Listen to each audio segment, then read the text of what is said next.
Welcome to MetalVice in 666. I'm one of your hosts, Brian, joined by my other host, Karen.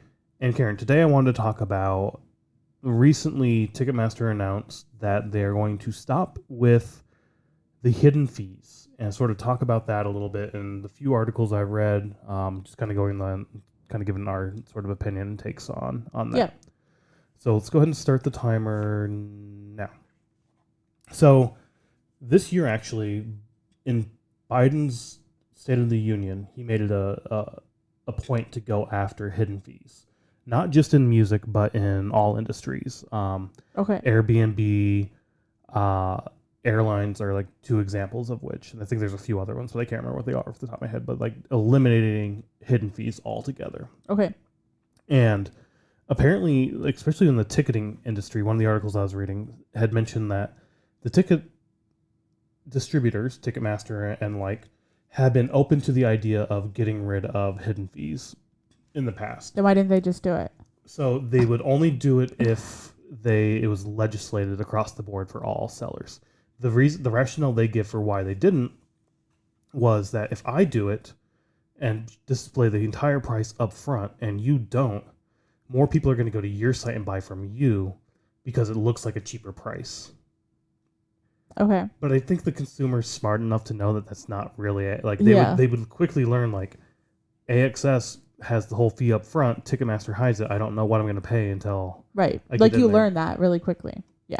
I get where they're coming from, that they're like, oh, it's not good for our business model, blah, blah, blah, blah, blah.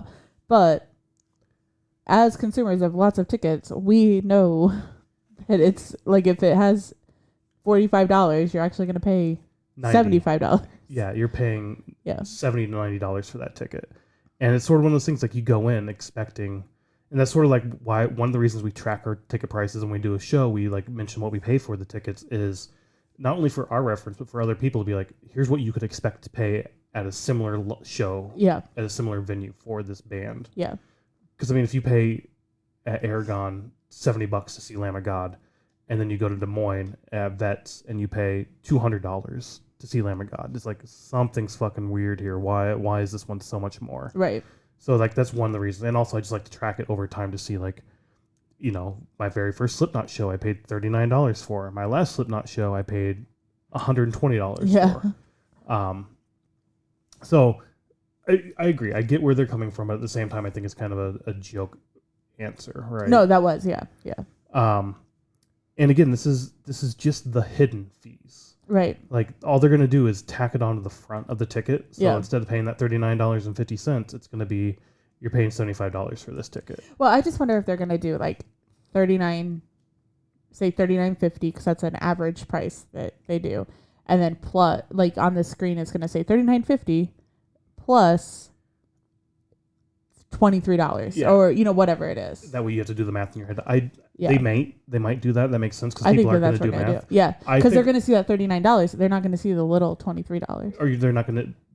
The average consumer is not going to do the math real quick in their head, or they're going to do it. I'll do it and do it fucking wrong. And but I don't think so. I think it's going to be the total price up front, and there's going to be a little more info button that isn't broken down, or will be broken down onto your receipt to what it actually was. Okay. The other thing is this isn't taking effect for Ticketmaster anyway until September.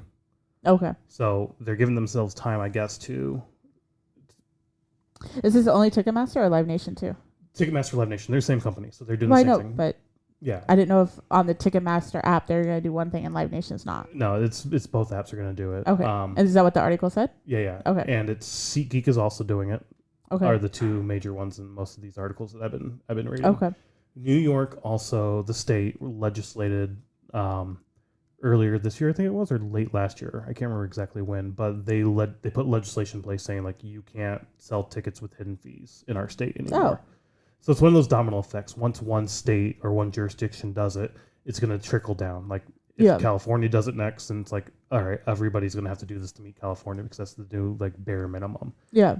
And there's Biden also pushed for I can't remember what the name of the act was. It's the Fair Ticket Price Act or something, a bill that he wants Congress to pass around stop allowing scalpers. And this also all spun out of the whole Tayler Swift thing, yeah. Yeah. They need to stop the whole dynamic pricing thing too. That. And everybody says that this is a win for the consumer, and I guess to some extent it is. But at the same time, it's not addressing my issues, which are why do we have these fees to begin with? Right. And especially when before 2020, the fees were not 45 to 65%. And in Ticketmaster Live Nation, it's going to be upfront pricing for all 200 plus, roughly 200 venues. I thought they owned a lot more venues, but apparently they don't. They own like 17 just here in Chicago, so that's Right. weird that they don't. But I mean, they only own apparently 200. They claimed 200 venues, at least in the articles. For Live Nation? For Live Nation.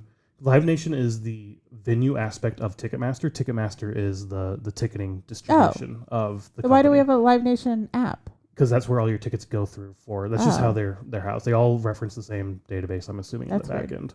Yeah, I'm sure there's some reason. But for all of their venues, it's going to be upfront ticket pricing. For all other venues that they sell through or sell to, it's going to be an opt-in where you have to like toggle if you're going to display the prices or not, which is really fucking weird. But whatever, I guess. But I mean, like I said, it's a small win for the consumer, I guess. I can see that for sure. Like it's the first domino that needs to fall. But to me, like we're not addressing why there's so many high fees. Like when we do break down our pricing, right, we show the fee separate, which is 30 to 40% of the ticket price. Why is it 30 to 40% of a ticket price? And that's when you buy it up front. What happens when you then resell it, the scalper market, right? They're then taking fees off of that as well. They're taking a cut off of those as well. Yeah. So, and on top of that, this is going to be for the 200 venues they own. So to me, that's what needs to stop. I don't think the ticket distributors should be allowed to own venues as well. Yeah, and I agree with that. Like, even we talked about this with the merch, right? Where then they also own the merch, which they're now taking cuts off of that. And they're not giving, they're like, it's just squeezing the bands and the fans all around, just trying to make, squeeze as much money out of us as we can. And it's frustrating. And this is a cool thing. It's a good win, I think. But it's a very small win, and it doesn't address the overall issue, I think. See, and I don't think it's a win at all. I know we're almost out of time, but I don't think it's a win at all because what's going to happen is somebody's going to see, oh, my favorite band's coming, but the ticket is, instead of $100, it's $140. I can't afford $140, so I'm not going. Where potentially they see the $100 and they're like, oh, I'll go. And then they're like committed already, and then they just go ahead and pay that fee. Like, I could see us being that way, being like, we're not paying $140 to see this band, but $100, sure, I'll see it for $100. And then you get into the fees, and it's like, well, fine, whatever, I want to see them. Yeah, like you're already committed, so it's like, yeah, I'm going. But it gives you that upfront knowledge of being like, yeah, without that guilt or FOMO. Once you get to that end point where then you have the countdown of you have 5 minutes left to buy this ticket, boom, boom, boom, boom, boom. So I don't know.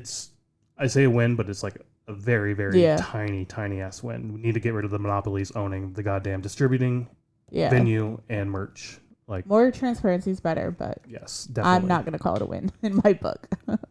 Anyway, interesting news, I guess. Yeah, we'll see how it actually looks like in September, and how long it actually sticks around for. Yep.